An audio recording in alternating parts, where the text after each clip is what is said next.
Okay, so for the human move, we have to ask the user. We have to ask the user um, to enter to enter some positions, right? So essentially, what I'll need to do is I'll need to have a scanner object that that I'll have to be reading from. So let's go ahead here and I'll say private scanner. Let's go ahead and bring this in. Make these private to while we edit.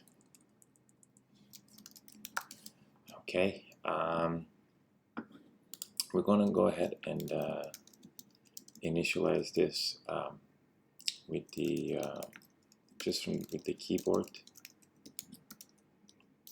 Okay, and then in here in the next get next human move, I can say something along the lines of enter a row and a column.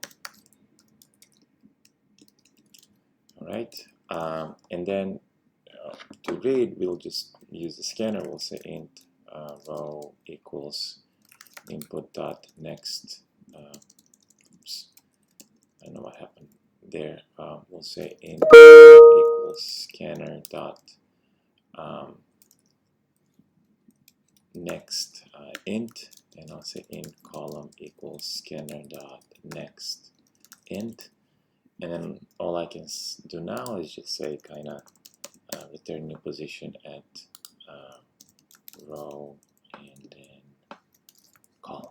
Okay, so that's for the user. If I now for the AI, I could implement something that's pretty simple. I can just say I can play probably the easiest strategy of all. I can say play the first available space, the first available opening, right? So we can say for int row equals 0, row is less than model dot get height r plus plus, and then I'll say all right, for int column equals 0, column is less than model dot get width column plus plus, and then we'll say, hey, if the model get piece at RC is piece.empty, right? Then I'll say, all right, return a new position at RC. All right, so that's the easiest move to play. Now, what if I wanted to make the AI, say we're playing with this, and then I wanted to make the AI a little bit smarter. Maybe I'll try to play the corners first, and then if the corners are all taken, then I can go ahead and try to play in any open space. So I can say first, I can say here, first try to play the corner, and then if it fails, I'm going to go ahead and play any open space. So in this scenario, I have to check all the corners. So I'll say, hey, if model get piece at 0, 0, if that is empty, piece.empty, right? Then I'm going to say, all right, return new pos and 0, 0. And then let me zoom out a little bit. All right, and then I'll do the same thing. I'll say else if, actually I don't need an else if here because I'm I'm returning. We'll say if, it's probably better to write it else if I'm just running out of room here. So I'll just say if model dot get piece at what's our next corner, 0, 2 equals piece dot empty, return new pause and 0, 2. If model dot get piece at let's see what's our next corner. We'll say 2, 0 piece dot empty. We will return new pause and 2, 0. Okay, and then we'll say if model dot get piece at 2, 2 equals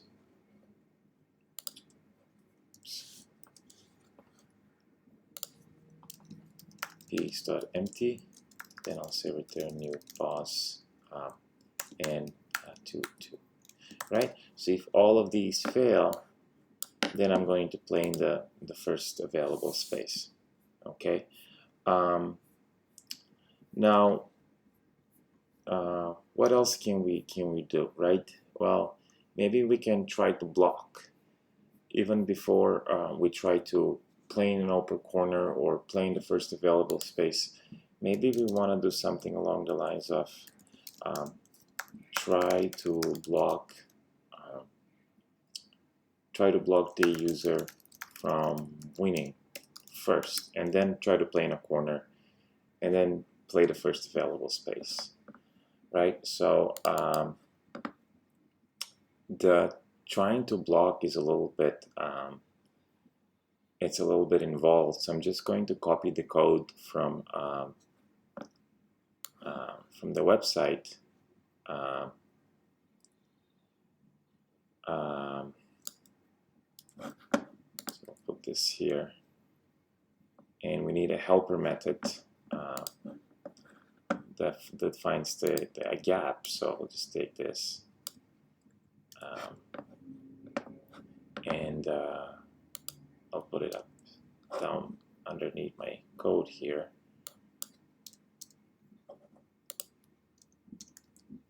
Okay, I'm just going to modify the code here a little bit to match my version of the code with the one that's on the website. So it's tic-tac-toe model. Okay, and then let's see here. Let's see, piece player seems to be oops, my IntelliJ kind of froze a little bit. So for the player, since the player is in our case the AI is always going to be an O, I'll say piece player equals piece dot O. Okay, and there's something called here ret. That's the position that we want to return. So I'll just create it up here. So pause and ret. Okay, so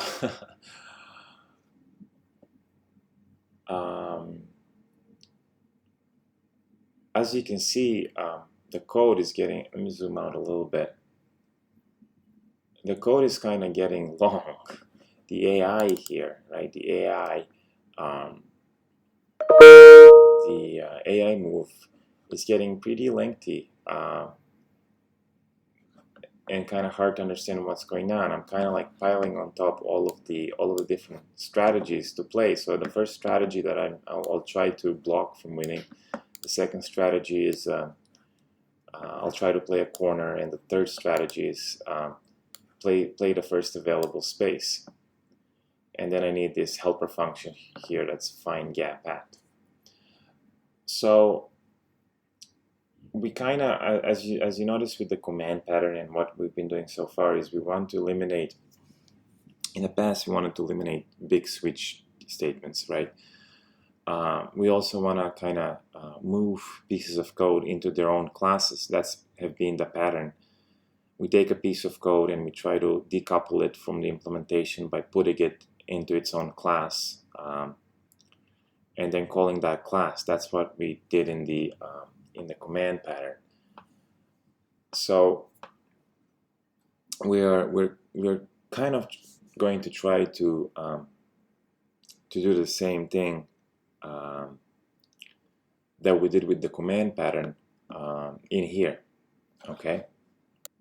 One way to kind of start thinking about that approach is I can kind of take these strategies out and put them into their own functions. So I can say here, for example, private, zoom in a little bit, so you'll see what I mean. Private position n, we'll say try to block, right? And then I can take all of the code here, and I'll put it in here, and I'll say position and position I'll say equals try to block, and let's go ahead and modify this. So I'll make this be equal to null, and I will return here position n. Return the return value. Let me go ahead and kind of refactor this. So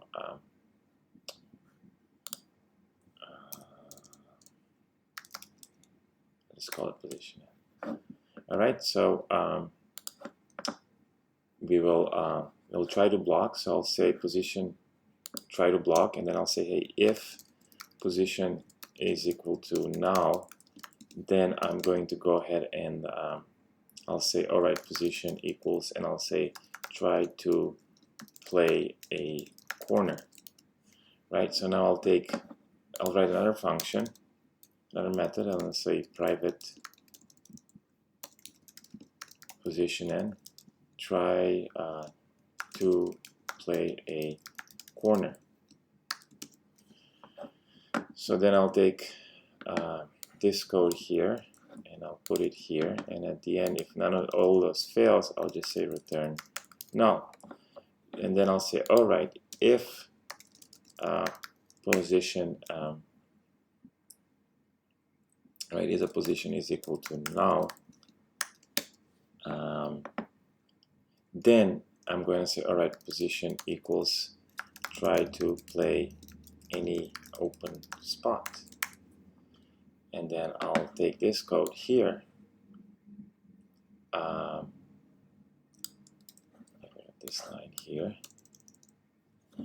and I'll make another method. I'll say private try to pause and try to play any open spot, and I'll put this code here, and at the end I'll return null.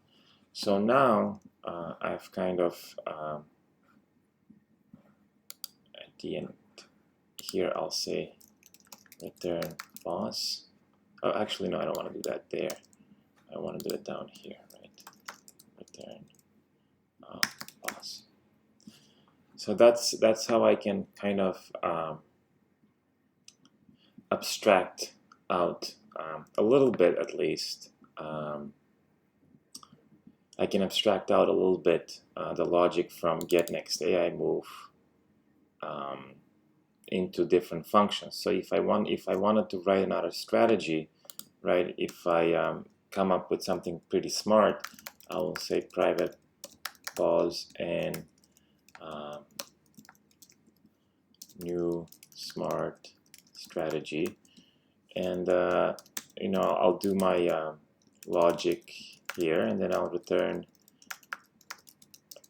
I don't know, we'll just return some dummy here, dummy variable, new position n 0 0, right? And then when I introduce this, I'll have to go ahead here and kind of say, well, if position equals null, then I'll say position equals new smart strategy. Now you see what I'm doing here. If I wanted a new strategy, I'll say again private position and new smarter strategy, right? And I'll return here new position 1 1 right? And then I'll have to come in here and say, well, if position equals null, then we're gonna say return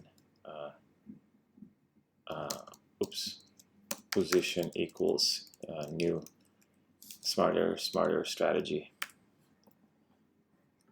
So if I want to modify, to add new strategies, I have to write a new function, and then I have to modify this pretty long nested if statement.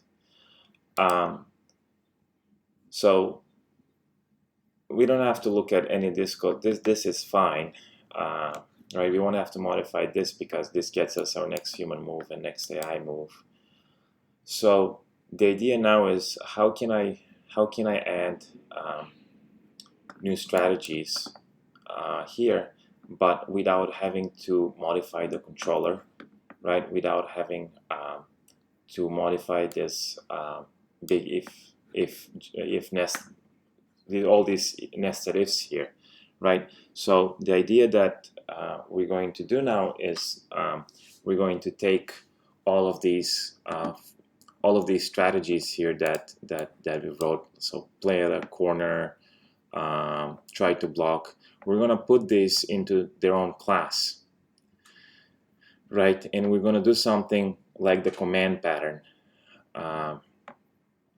where we put all the commands into their own classes. We're going to put all of these strategies into their own classes. So this is the strategy pattern. Okay, so I'll stop this video now, and in the next video we'll see how to implement the strategy pattern to make this code more decoupled, because right now this is kind of tightly coupled to this implementation here. And think about another advantage that the strategy pattern is going to give us. Maybe I want to play these in different order. Maybe I want to try to play a corner first before I try to play any open spot. Maybe I want to be maybe I want to play the new smarter strategy before I play to a corner, right? So if I wanted to kind of modify the order of these operations, I'll have to come here and maybe say, all right, I want to play the new smart strategy first, and then I'm going to try to block. So maybe I want to move that try to block at the end here, right? So mixing the order in which I play the strategies might give me a more difficult strategy or medium strategy or easy strategy, but I still don't want to modify the code here. So yeah, I'll stop the video now, and then in the next video we'll look at how to implement the strategy pattern. Thank you.